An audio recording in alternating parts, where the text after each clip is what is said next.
In 2020, we had our 3 largest wildfires in Colorado state history in terms of acres burned. 20 of the largest wildfires in state history have happened in the last 20 years. Drought and climate change are contributing toward significant issues with forest health. We're seeing a shift towards larger, uncharacteristic, high-intensity wildfires, which is really changing the landscape in terms of how we deal with this issue. 60% of Colorado is privately owned. Private landowners make up a key part of how Colorado is going to look in the future, and to deal with mega fires and to deal with changes on the landscape. Private homeowners are really that key piece. We have a real big challenge ahead of us.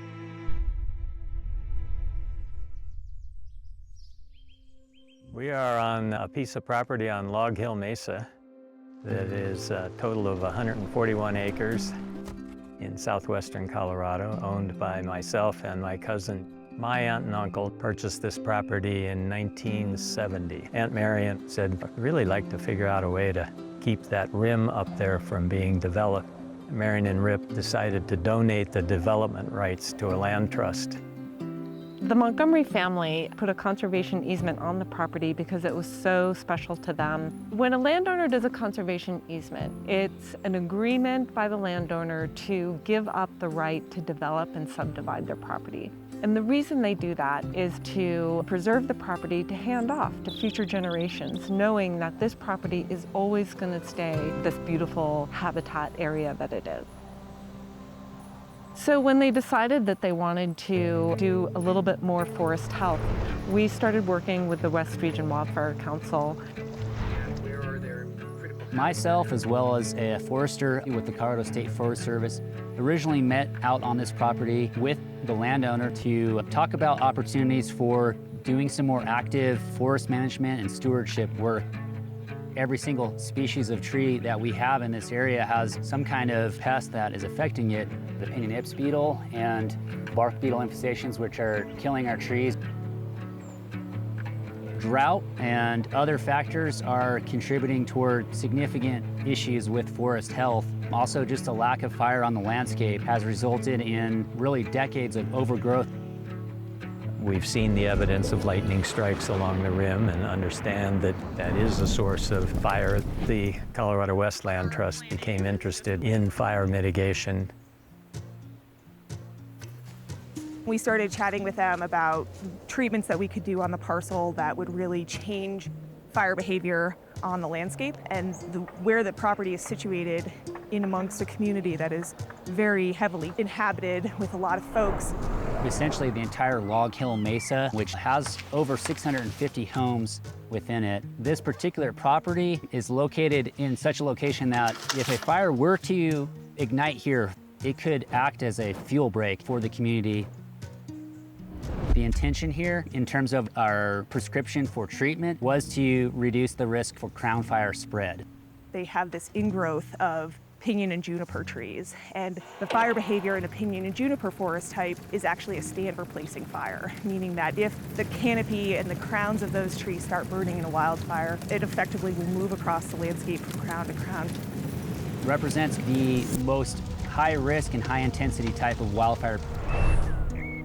Before this treatment happened in here, pretty much this size tree was just packed through this entire area. You really couldn't even see the mountains off the edge of the escarpment from here. So we wanted to give some really good spacing between that pinyon and juniper, as well as back that pinyon and juniper away from the canopy of the overstory ponderosa pines.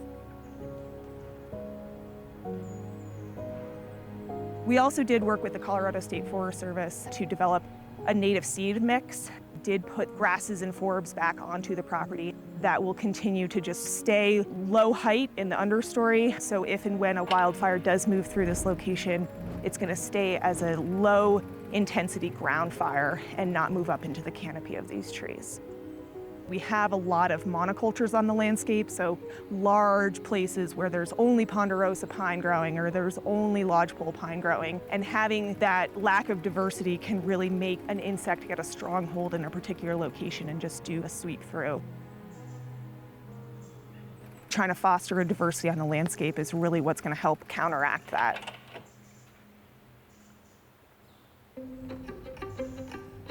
lot of homeowners want to own property because they enjoy wildlife. When we were designing the prescriptions on this property, we actually engaged with biologists and botanists, foresters, and they were able to provide their input on making sure that we didn't have negative consequences. Again, the outcome is the reduction, the minimization of catastrophic wildfire, but it also promotes wildlife corridors, healthy watersheds, and protection of the natural resources in general. Our homes and our properties are our sanctuaries and oftentimes our most valuable investment. I spent a lot of time talking to landowners, convincing them that they're going to entrust in me cutting trees down on their property. It feels very personal to have somebody else come in and tell them what to do, even if they intellectually or even emotionally understand the risk that they're living in. With the West Regional Wildfire Council, we manage a vegetation management cost share program. That program provides a cost share incentive to have fuels reduction work happen. We amass grants and agreements from all over the place to try and help support this work financially. Federal and state agencies are working hard to do fire mitigation on public lands. Wildfire does not know the jurisdictional boundaries. The land that we're standing on is beautiful. You just feel the sense of peace up here. We're not the first ones to occupy this land. We are blessed to have the legacy of this land handed down to us, and we feel a serious responsibility to pass that on.